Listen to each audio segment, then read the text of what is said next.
right, so today we're in lesson 1C, and what we're going to do today is talk about quantitative data. And you're going to see this is significantly different than what we did with categorical data. So that's why we spent time the other day defining categorical and quantitative. So big difference. Okay, so displaying and describing. So the first thing we're going to do is talk about a dot plot. So a dot plot is a graph that contains one quantitative variable. And just as a review, quantitative means there's a number associated with that. It displays each data value on the dot plot. So that's going to be important. Not everything's going to show every value, but a dot plot's one. It's fairly easy to make a dot plot for small values. Okay, so what this says here is James Bond, we all know what James Bond is. The character made its way into the movie theaters in 1962 with the release of the first movie, Dr. No. Here are the lengths in minutes of the 27 Bond movies released to date. Make a dot plot. So first thing we want to do when we make a dot plot is we want to find the smallest and the largest values. Now, when we look at making a dot plot, because everything is digital now on the SAT or on the AP Stats test, you'll never have to make one of these by hand. So I'm just going to kind of show you what this looks like, and then I'm going to show you how we're going to do it on the computer. So basically what happens is we've got this dot plot, and we're going to start with our lowest number. So I'll just start here at 105. And then, because my lowest one here is 106, and then I'm going to go to my biggest number, and my biggest number is 163. So I would end this up here at 165. So every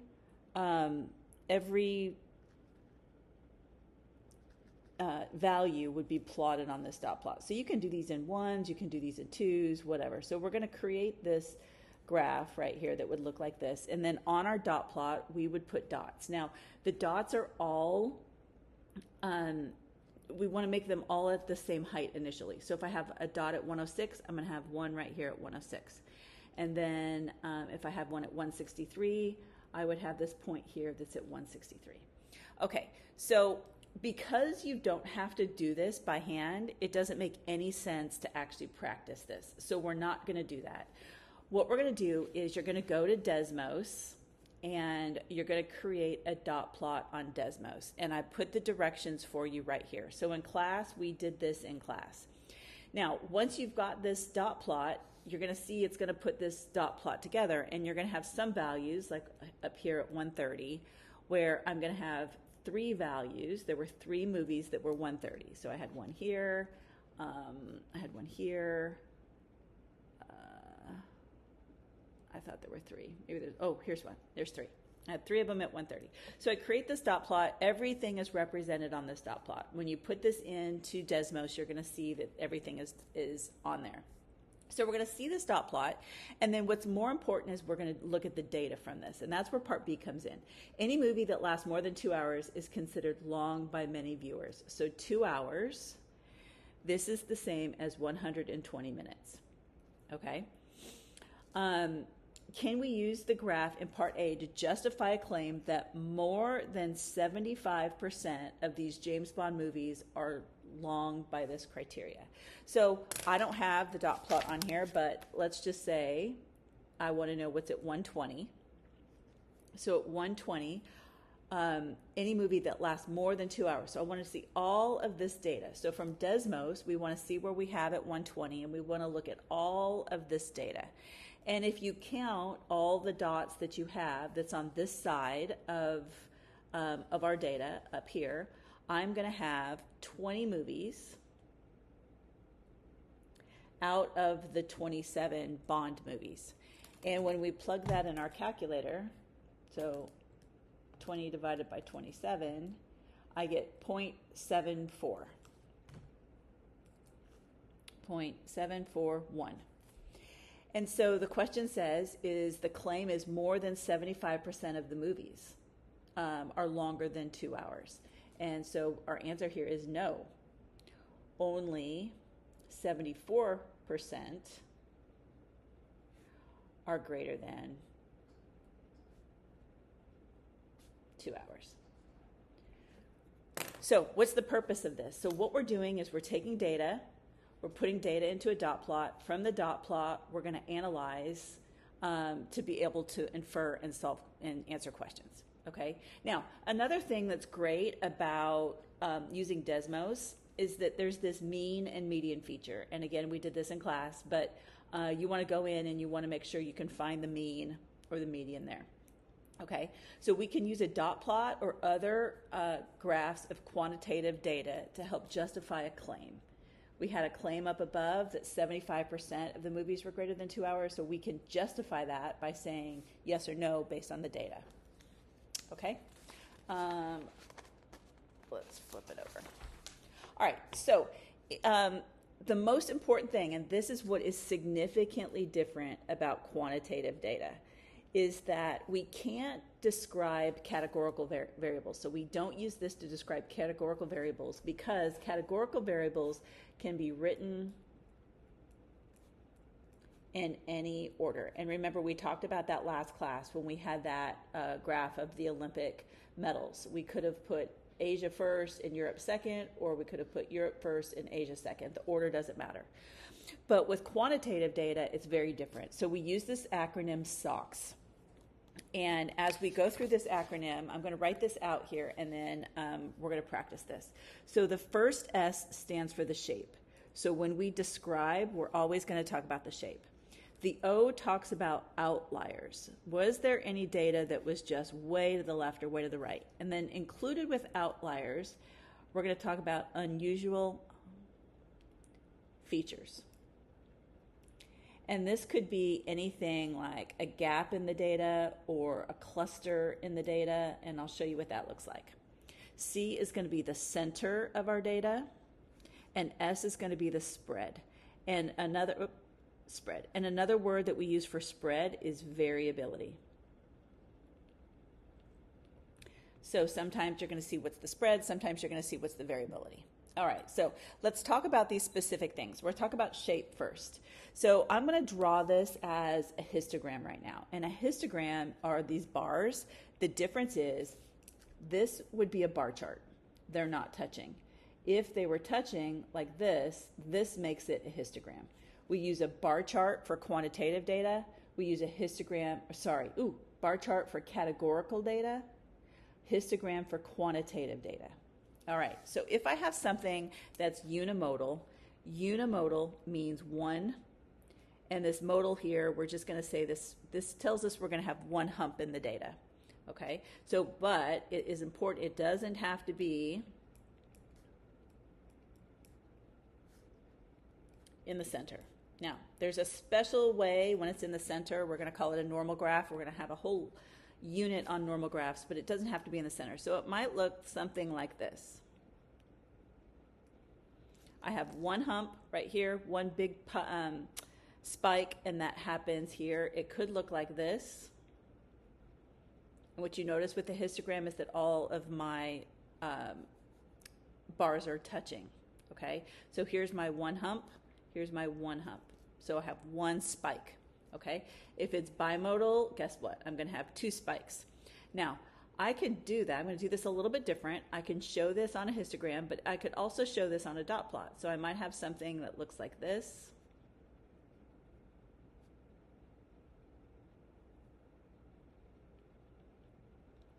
And here I have two spikes. I have this one and I have this one. They're the same height. Again, it doesn't have to be like the way I have this one written. It looks like they're both on the end. It doesn't have to be. I could have done them differently, but I have two spikes or two humps. You can also see this in terms of a stem and leaf plot. This is something else we're going to study here in just a second. And if I have something that looks like this, I might have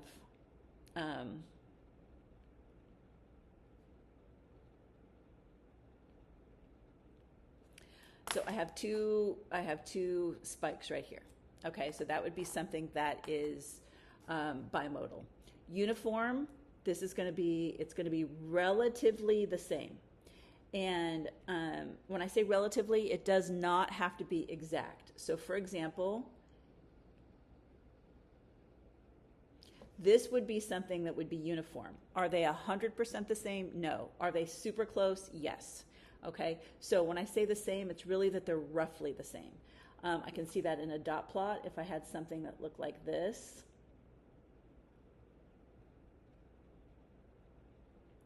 Okay, now, is this one a little bit higher? It is, but it's not significantly higher. It's only higher by 1. So this would be uniform, roughly the same. Okay? Next, I have something that's symmetric. If you think about symmetry, if you think about a butterfly, think about it as a mirror image, right? What's on one side is the same as the other side. So I might have something that looks like this. I can break it down in the middle, and I can fold it over on each other, and I can mirror this.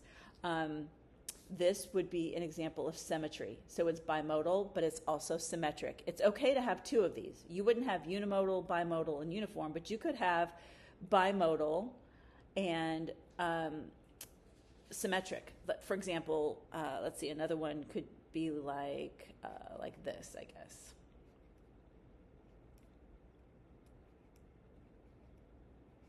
So this would be something that would be symmetric. I can cut it in half, I can fold it over on each other, and they're going to be roughly the same. Now, this always gets everybody mixed up in the beginning. Left skewed. That means my data looks like this. Now, this is where people get confused. Where is the majority of the data? The majority of the data is on the right, but it is left skewed because the little bit of data that you have down here skews the data. So if you think about it like this is left skewed, right? So it goes this way. So the tail of the data is to the left. So right skewed, it's going to look exactly the same way. The data is going to look like this. So again, here's what this looks like with a smooth curve. And this, I have the tail to the right. Now, does not have to be a histogram. I could have something that looks like this.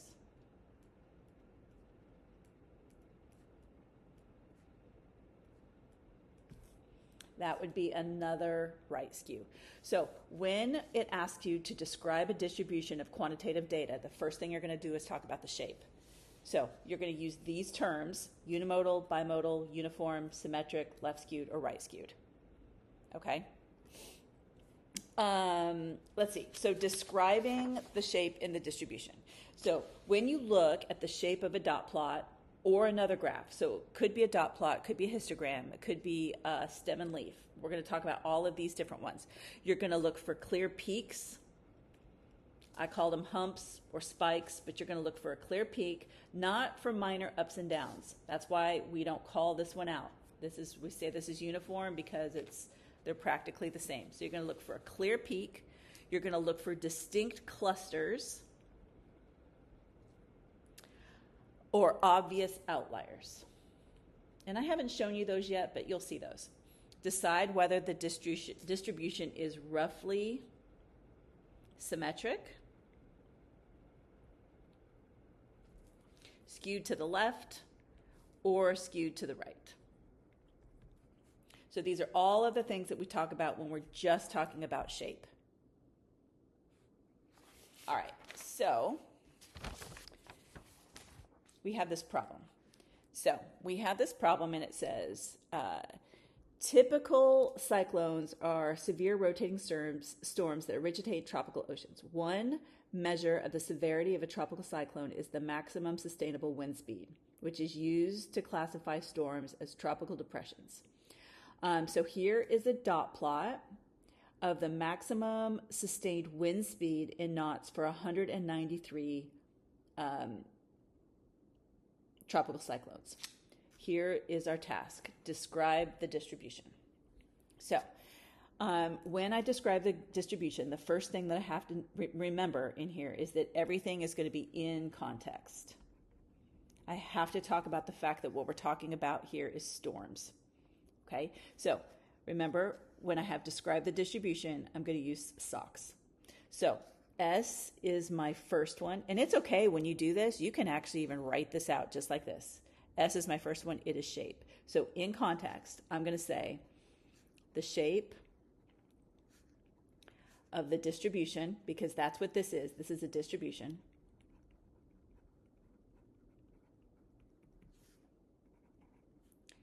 of max sustained wind speed in knots for 193 tropical cyclones is, now let's look at this. If you go back to what we have here, we have one distinct hump right here. So I'm going to say is unimodal.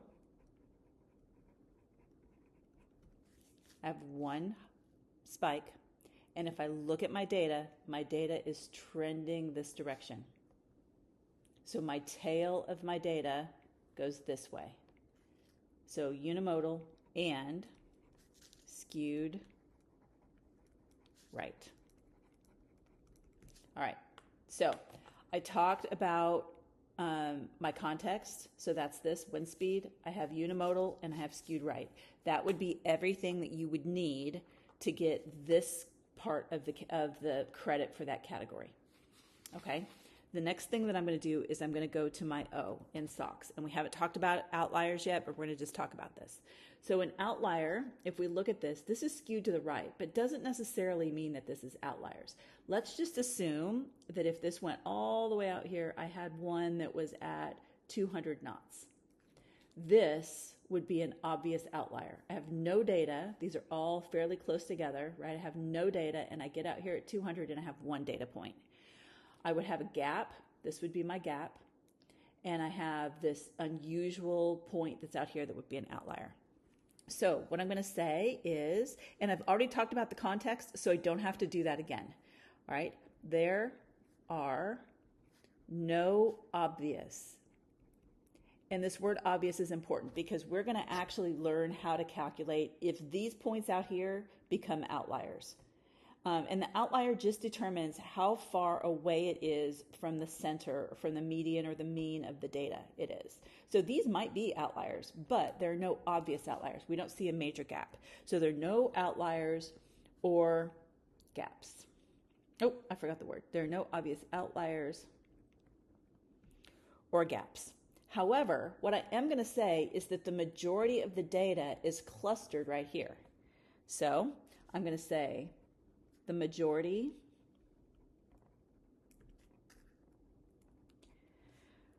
of the data is clustered, that's my key word, around, and this looks like it's 40 to 50 knots. Right? This is where the majority of the data is, right in here. All right? So next one, SOC. C is center. Now, we don't know exactly where the center is on here, but I can come up with a guesstimate. So it tells us that this is 193. So I have 193 storms. And if I want to know where the middle of that is, that's going to be, let's see, 96.5. So about the 97th spot is going to be where my median is. So my median is going to be, if you remember mean, median, and mode, and we haven't really talked about this, but the median is going to be the middle. So median is the middle. And so if I look at approximately where my 96th, 97th dot is, let's see, how hard are these two? Okay.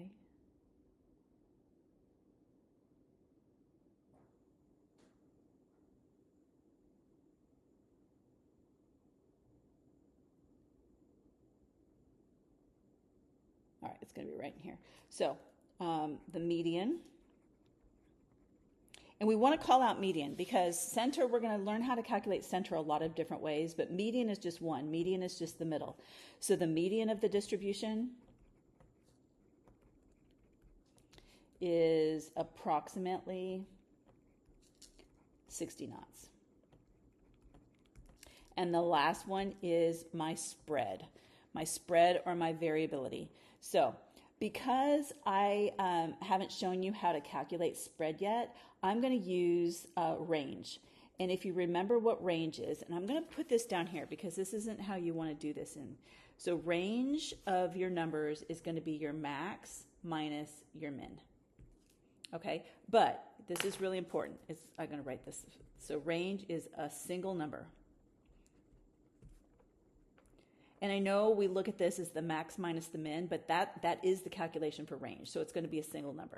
So if we look at this, our biggest number is 160. And our smallest number is 40, 35, 30, 25. So that's 135. So I'm going to say the data range is 135 knots. Not this. It's a single number, so 135 knots. So in a free response question, it's going to ask you to describe a quantitative data distribution. That's exactly what we have here. And this is exactly what it looks like. So you've got to know these terms. Okay? All right, let's keep going. Next. All right, so sorry, I've got too much stuff here. When I'm talking specifically about stem and leaf plots, these are just a little bit different. So let's talk about these for a second. So a stem and leaf is another way to graph one quantitative variable. And it displays each value that's separated into two parts. A stem, which is always the leftmost digits, usually the whole number, and a leaf, which is consisting of the final digit. All right, so the stems are ordered from least to greatest, and the leaves are arranged in increasing order. And something that's important is do not skip. Oh, I have that right here. If there's no data for a particular stem, you can skip that stem when making stem and leaf. That's 100% a false. Okay? You cannot skip the leaf. You can't skip the stem, you can skip the leaf. All right, so here's what we're going to do. Oh, and then this is important too. Sorry, I'm kind of off today. So provide a key that explains in context what this data represents. So here we've got this data, and it says, Mr. Tyson asked his students to use a stopwatch on their smartphones, collect some data. Using a single tap, they had to stop at exactly 5 seconds. There were no second chances. So here's the data, all right? So if I look at this, when I have a stem and leaf, this is going to be the first part of my data, and this is going to be the last digit. So because these are all 3-digit numbers, I'm going to have 2 digits on this side and 1 digit on this side. So on the stem, it's going to be 2 digits. And I know that looks a little confusing because of where the decimal point is, but it doesn't matter. So because I look at this, so this is 4-8. Here's a 5-2.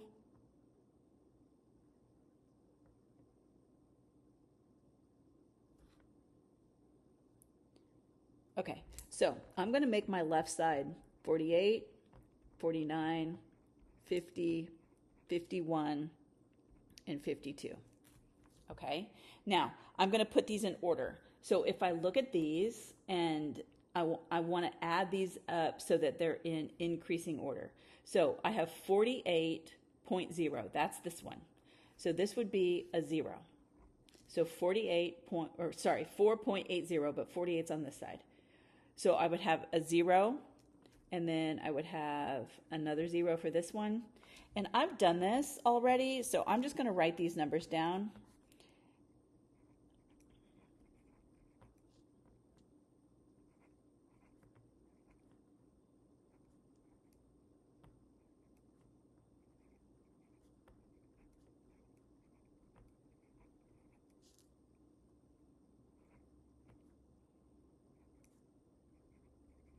Now, what's important, and I hope you can see this, is I've got all of these numbers lined up.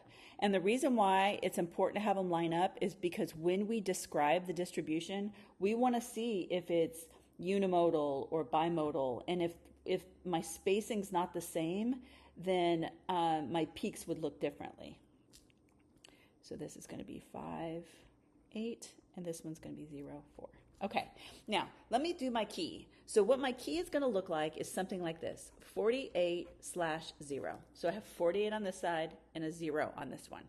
This is the same as 4.80 seconds. You have to have the unit on your key, right? So this tells you that even though we've got 48 over here, it stands for 4.80 seconds. All right, we're going to talk about the distribution. So my S. Obviously, this is going to be unimodal, and I would say that this is skewed to the right. If I took this and I turn my paper this way, this is what my distribution looks like, right? So that my data is going that way, it's trending to the right. So I would say the shape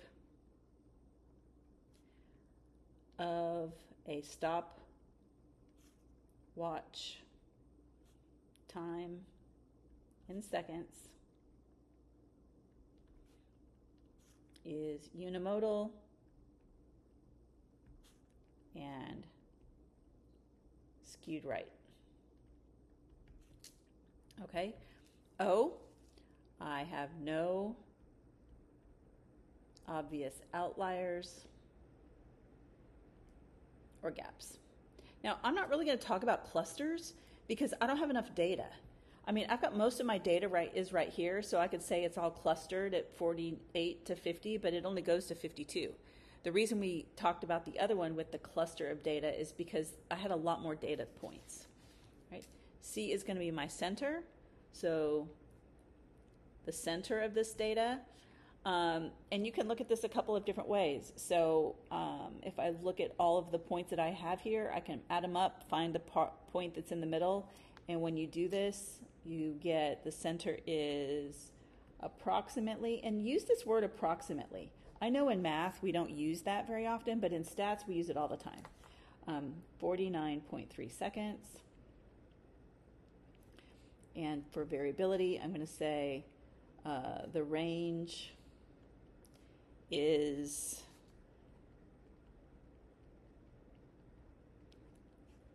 I don't know what that is. Hold on. Let me put that in my calculator. I don't feel like mathing. 0.44 seconds. All right, so another example of how you would do a distribution, talk about describing the distribution and how we can see the data, and one way that we can see the data is a stem and leaf plot. And this is also, I know that I said stem and leaf, but a lot of times this is just called a stem plot. So stem and leaf, stem plot, same thing. Okay, so the other thing that we have here is a split stem and leaf plot. So what happens when I look at this data is I've got a lot of data that's clustered right here at 49, okay? So when we're splitting this, we can split a stem and leaf plot so that the leaves 0 through 4 are on one stem, while the leaves 5 through 9 are on another stem. And we do this when the data has so many digits that it's hard to really get a good description of what this data looks like. And so we do this so we get more flexibility in rounding or truncating values. Ooh, I don't know how to spell that. Okay, so I know this is on the second page. I'm going to do a quick split stem and leaf here. So here's my original one.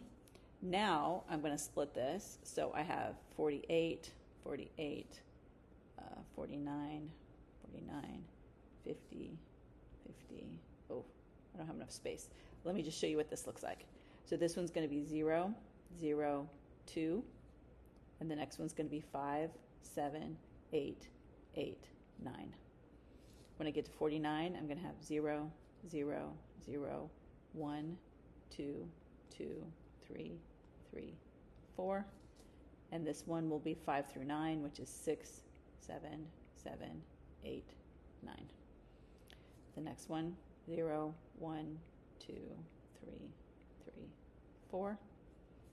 This one is going to be blank. So at 51 here, this is also going to be blank. So the next one at 51, I know that this is going to go into this, but that's okay. I want to show that. This one's going to be 5, 8. So now we see we actually have a gap in here. So when we redo this, if we used a split stem and leaf like this, we actually see now we have a gap in our data.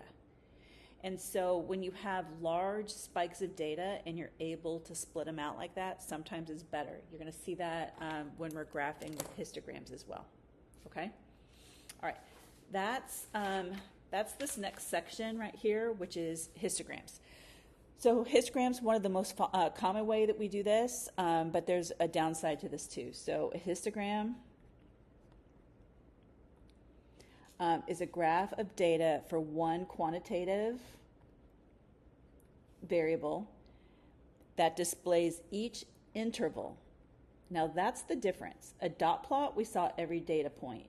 A split or a stem and leaf, we see every data point. A histogram gives us an interval of data. The height of each bar shows the frequency or the relative frequency. And then changing the axis can affect the shape of the distribution. And we did that in class with Desmos when we did the James Bond movie things, right? So let's look at this. Here we have Mr. Tyson asked his students in one of his classes to record how many U.S. states they have visited. Driving through the state counted, but flying over one did not count it. So here are the responses of his students. So make a frequency histogram of these 30 students. We are not going to do this by hand. I show you how to do this on the calculator here. It's even a better way to do this on Desmos. And I think I probably showed you how to do that already with when we did our dot plot. But I want to show you how to do this on the calculator real quick. So we have this histogram, and the first thing I have to do is put my data in. So I'm going to hit Stat, Edit. I'm going to go over here to List 1, and I'm just going to put in my data points.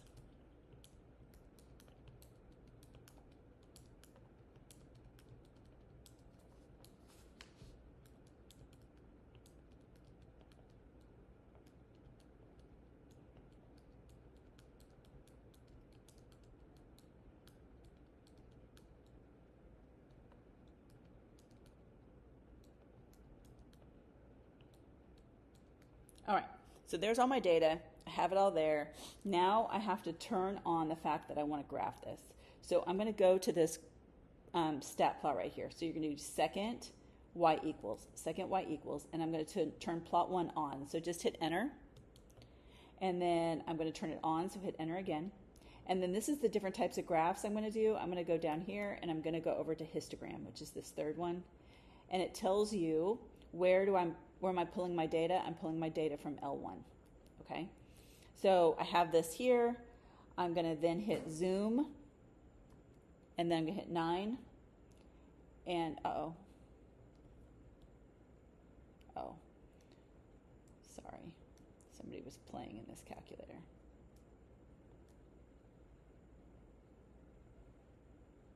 Goodness. All right, let's try that. There we go. So here's the histogram. Again, you get this in Desmos the same way. Now, oh goodness.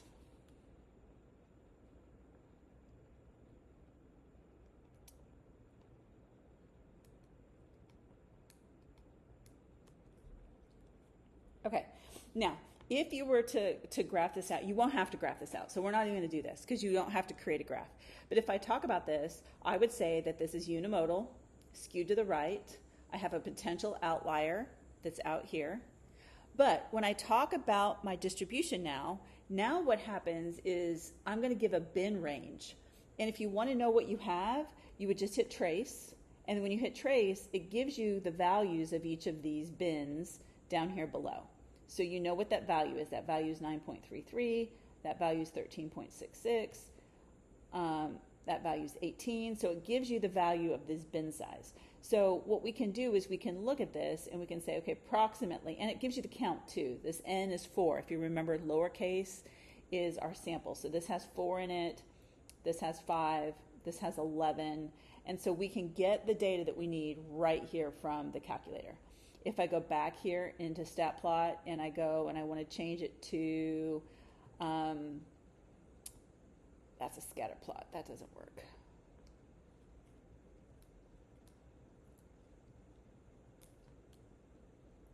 I guess I don't have the option on this calculator.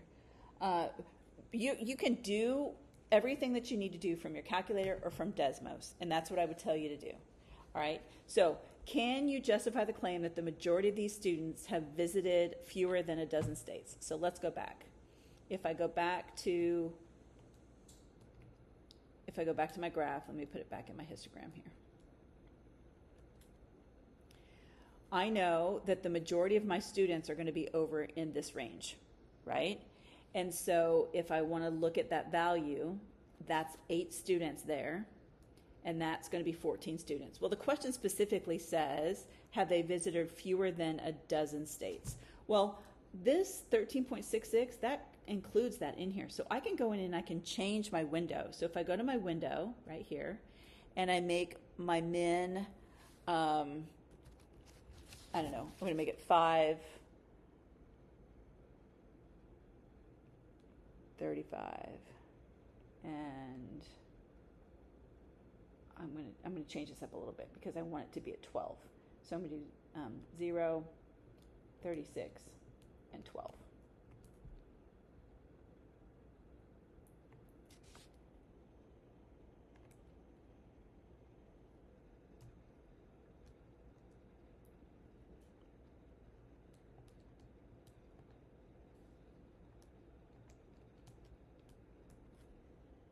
Okay, so now I can see that this data point, the majority of the students are at 12 or more states. So again, the reason we do this is to see if it can justify a claim. So in this time, we're going to say no. The majority, which is greater than 50% of students,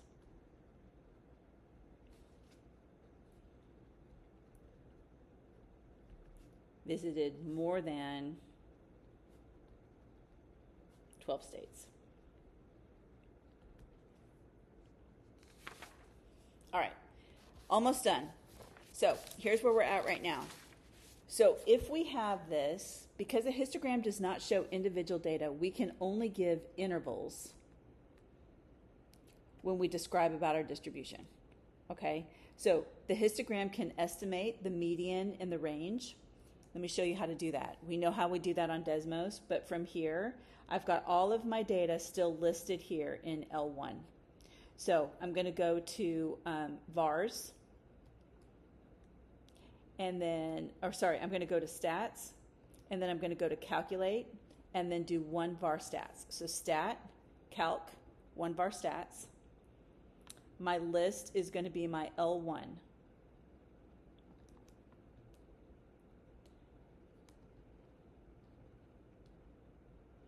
And what this does is this gives us all of our data. So it gives us our mean. So X bar, which is going to be our mean, we're going to talk about this. This is 13.2. And it's going to give us our median, which is 12. So the choice of intervals in a histogram can affect the appearance of the distribution. You've seen this now, so this is true. Don't confuse histograms and bar charts. They're very different. Histogram is for quantitative data. Bar chart is for categorical data. All right, I'm going to go ahead and pause it, and I want you to describe the distribution of this histogram and then come back on and I'll show you what I have written. All right, here's what I put. Big thing is that it's bimodal. We have 2 spikes on here, and symmetric. So if you fold it over top of each other, it looks pretty symmetric. No apparent outliers or gaps, but we do see clusters. The median's at approximately 4.25, and my range is a single value. Now, what I don't know is what is this context. So you'll see I have units of minutes because it gives me minutes here, but I don't know minutes of what. I have no idea. So I can't really talk about the context of this because it doesn't give it to me. Okay?